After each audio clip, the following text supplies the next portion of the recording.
L'émission qui suit vous est présentée par le regroupement des gens d'affaires de la région de la Capitale-Nationale.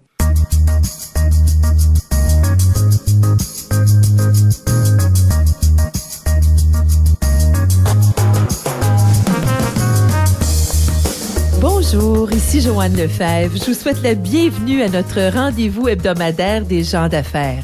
Je vais m'entretenir aujourd'hui avec deux autres personnes qui sont en affaires et qui sont membres du regroupement des gens d'affaires. Nous allons jaser ensemble de leurs projets d'entreprise, de leur profession, de leur passion et des causes qui leur tiennent à cœur. Je vous promets d'entendre de belles histoires d'affaires.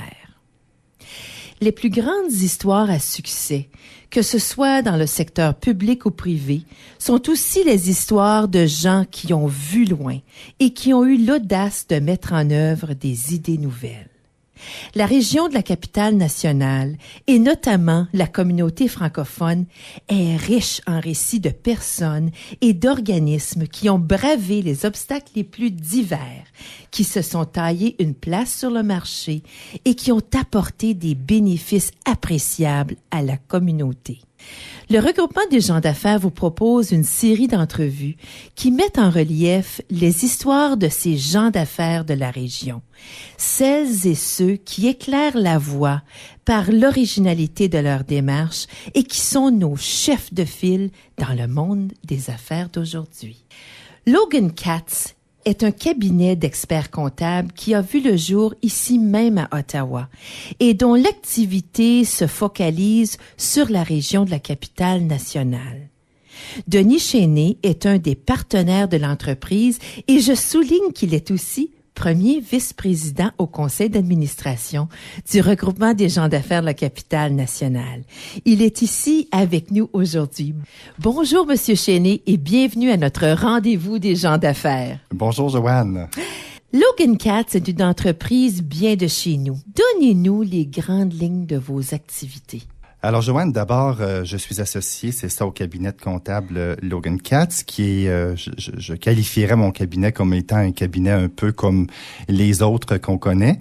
Alors, nous spécialisons dans les services qui sont offerts aux PME, aux petites entreprises, aux entreprises familiales. Nous comptons une quarantaine de collaborateurs. Alors, on a la mauvaise habitude de se qualifier de petit cabinet, mais c'est de moins en moins le cas. On est capable de grandes choses avec toutes sortes de clients et de secteurs d'activité. Alors, le choix des services comptables est une décision certes importante, surtout pour les entreprises. Qu'est-ce qui vous distingue par rapport aux autres firmes dans votre domaine? Bien, d'abord, Joanne, en partant, je tiens à dire que tous les cabinets de services professionnels comptables sont de bons cabinets.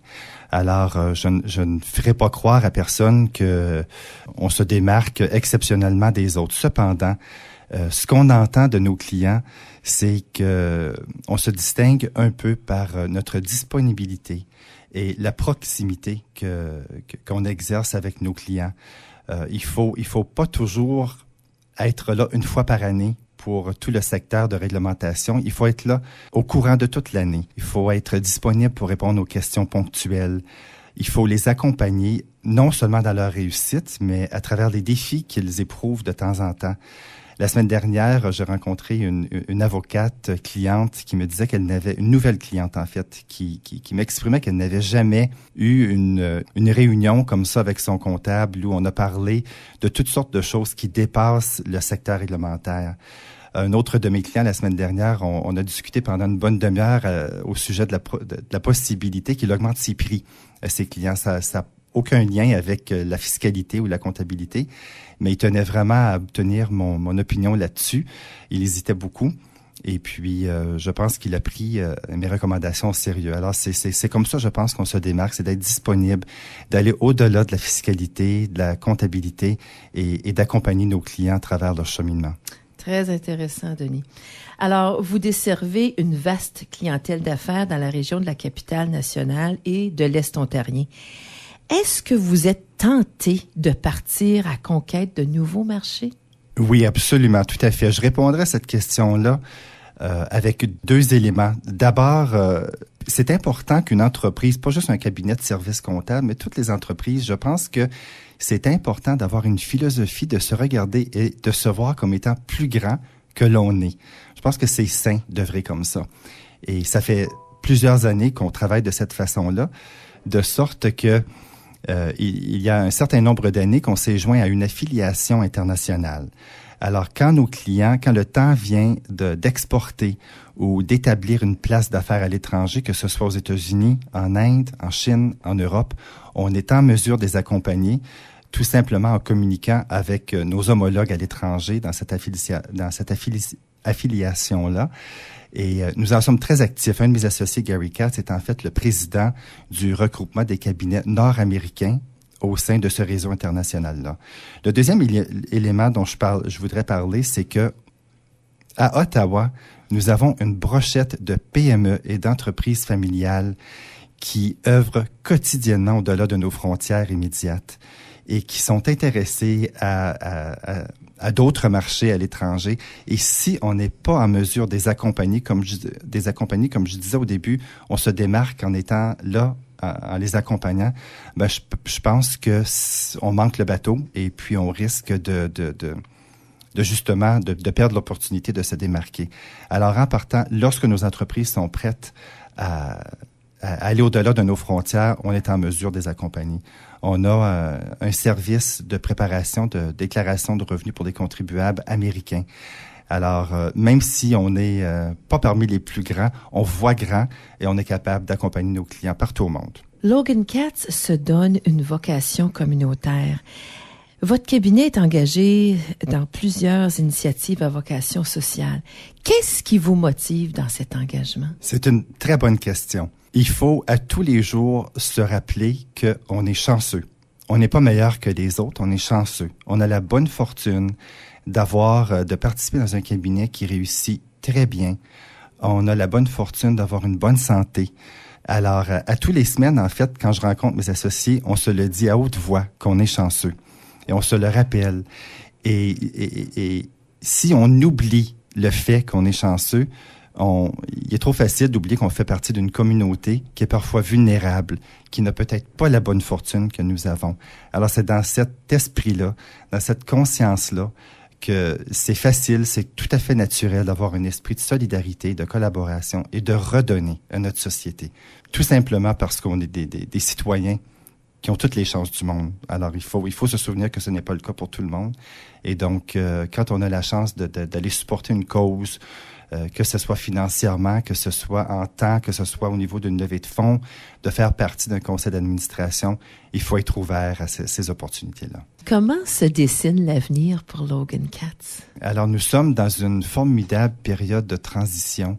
On a absorbé un autre petit cabinet à la fin de l'année dernière et on est encore en train de s'adapter à ce magnifique défi-là. Ce fut un défi très important, pas toujours facile, mais sans absolument aucun regret. Et donc, on a vécu une belle croissance et on continue de s'attaquer à toutes sortes de nouveaux marchés. À Ottawa, présentement, il y a une explosion au niveau de la technologie de pointe et on est très actif dans ce milieu-là. On participe très activement avec Investir Ottawa que plusieurs participants dans le monde des affaires locales connaissent très bien. Ils font un travail extraordinaire. Il y a toutes sortes de nouvelles entreprises en technologie de pointe qui viennent s'installer discrètement, sans qu'on s'en aperçoive. Et on a des opportunités infinies dans cette industrie-là. On est là pour accueillir des filiales de grandes entreprises internationales qui viennent s'établir ici pour les assister. Les charges sociales du Canada, la taxe de vente harmonisée, connaissent rien là-dedans. On est là pour leur simplifier la tâche. Ils apprécient ce qu'on fait et ça nous permet de très bien réussir. Alors, l'avenir, pour répondre à ta question, Joanne, est plein d'opportunités, puis on entend bien les saisir et être au rendez-vous. Très excitant. Logan Katz est une entreprise dont les racines sont ici même à Ottawa, qui offre ses services dans les 2 langues officielles et qui apporte une contribution significative, non seulement au monde des affaires, mais aussi à la communauté tout entière.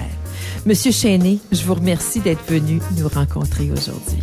Ça me fait un énorme plaisir, Joanne, et merci à vous et à Unique FM.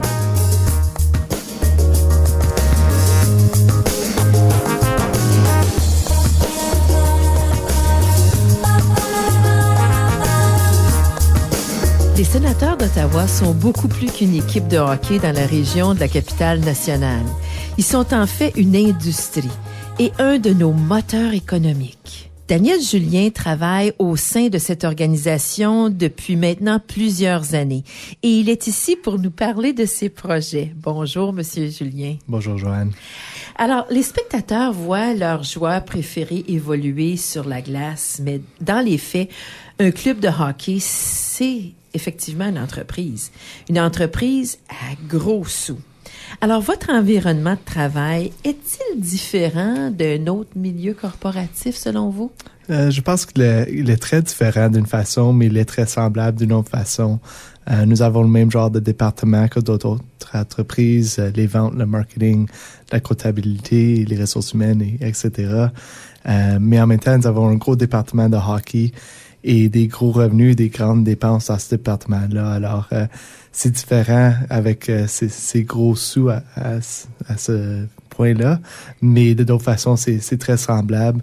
Nous autres, on célèbre un petit peu plus nos victoires puisque c'est des victoires très publiques, mais c'est un milieu qui est semblable à d'autres. Alors, on parle souvent de taille de marché et on constate maintenant que des villes comme Winnipeg, un petit marché, peuvent faire vivre une équipe de Ligue nationale. Qu'est-ce qui a changé?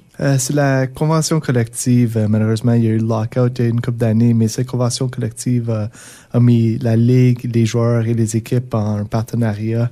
Et maintenant, les salaires peuvent pas dépasser un certain pourcentage des revenus. Alors, si une équipe comme Winnipeg rentre un certain pourcentage de revenus, mais ils calculent ça aux 30 équipes et voilà la gamme salariale des joueurs. Alors, ça contrôle les dépenses d'une certaine façon.